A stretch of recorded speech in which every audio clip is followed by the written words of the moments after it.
Das ist eigentlich bei jeder Klasse so, also die nicht Magier sind, dass du, also bis 105 sind eigentlich alle 1v1-Klassen ziemlich kacke. Bei ihnen irgendwas fehlt. Den meisten fehlt Crit-Rate. Ranger und Jester wären da so die Ausnahmen, weil selbst die haben auch keine maximale Blockrate, Blockrate? Maximale Crit-Rate.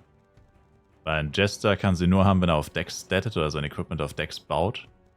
Was wenig Sinn ergibt. Oder mit einem sehr guten Crit-Rate-Pad vielleicht. Aber so ein krasses Crit-Rate-Pad werden die meisten leider nicht haben, das man dafür bräuchte. Und wie gesagt, wenn du Full STR bist, dann hast du es einfach nicht. Im Low-Level. Bei Ranger das gleiche, obwohl Ranger Full Dex geht. Er kriegt ja auch nur pro 10 Dex 2 Crit-Rate. Der hat es in der Regel auch nicht. Aber die beiden haben halt auf jeden Fall die meiste Crit-Rate. Und alle anderen, also quasi alle anderen Nicht-Mages, was dann nur noch BP, Knight und Blade sind. Right? Vergesse ich gerade jemanden? Nee. Bei denen ist eigentlich das gleiche. Bis 105 würde man eigentlich, oder ich würde persönlich wahrscheinlich sagen, AOE sollte grundsätzlich schneller sein oder ist auf jeden Fall leichter. Also nicht so Equipment-abhängig, weil du bei AOE nicht viel am Equipment, am Damage machen kannst. Bei 1v1 kann man ja sehr viel machen, mit Crit-Rate vor allem, die eben im Low-Level fehlt. Wovon aber halt ein großer, und Crit-Damage natürlich, wovon ja aber als 1v1, das sieht ja mal in einem High-Level. Im High-Level, wie macht man Damage? Indem man permanent crittet und die Crits recht hohen Schaden machen. Und genau das hast du im Low-Level halt nicht, weil du hast weder Crit-Rate noch Crit-Damage. Und deswegen sollten da eigentlich theoretisch die AOE-Varianten mit schlechterem oder gleichwertigem Equipment grundsätzlich besser performen. Also ein AOE-Blade performt wahrscheinlich bis 105 oder mindestens bis 90. Also ab 90 bei Blade vielleicht nicht mehr, weil Blade kriegt auf 90 schon einen ziemlich krassen Boost. Die anderen Klassen eigentlich eher auf 105 oder erst auf 105. Weil die 90er-Sets sind eigentlich nicht so gut und die 90er-Waffen eigentlich auch nicht. Bei manchen Klassen sind die 90er-Waffen ja nicht mal 1v1. Ja, aber theoretisch AOE Knight, also bei Knight würde ich es auf jeden Fall sagen, weil bei Knight braucht man nicht mal eine M theoretisch, der kann sehr gut Solo AOEen. Blade, Ranger theoretisch auch. Also eigentlich würde ich pauschal sagen, bis 105 auf jeden Fall. Und dann ist ja aber so, die 105er-Sets und Waffen sind jetzt auch nicht so heftig. Also gibt halt manche Klassen, das ist heftiger, manche ist nicht so heftig. Jester kriegt auf 105 einen ziemlichen Boost durch das AG-Yo-Yo. Der trägt ja bis 105 Hiss.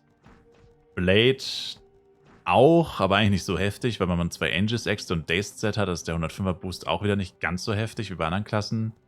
Im Endeffekt, jede Klasse, die von einem 75er oder niedrigeren Set wechselt auf 105, hat halt einen höheren Boost. Also Paradebeispiel wäre zum Beispiel Jester, der bis dahin 75er Jojo trägt. Manche sogar Cruiser Set, weil sie viele das 90er Set nicht holen. Und ja, wie gesagt, eigentlich ist es bei allen Klassen ungefähr gleich. Das heißt, entweder du wechselst auf 105, auf 120 oder auf 135. Und 135 ist halt das Späteste, wo man eigentlich wechselt auf 1v1. Das Allerspäteste. Die meisten wechseln schon mit 105. Manche mit 120. 120 halt wegen Bloody-Waffe.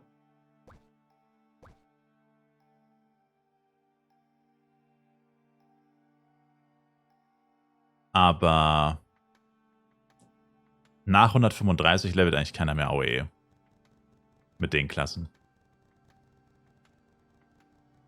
Also ich habe, glaube ich, auf Borodeng noch nie ein AOE-BP gesehen. Nach 135.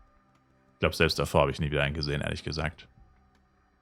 Und genau das gleiche ich auch AOE Knight, AOE Blade, Jester sowieso. Mal gut, das könnte sich jetzt in der Zukunft vielleicht ändern, aber du siehst im High-Level niemanden AOEen, außer Magier. Und High-Level halt 140 plus.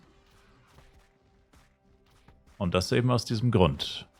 Ranger schon, das sind, ja, die schon.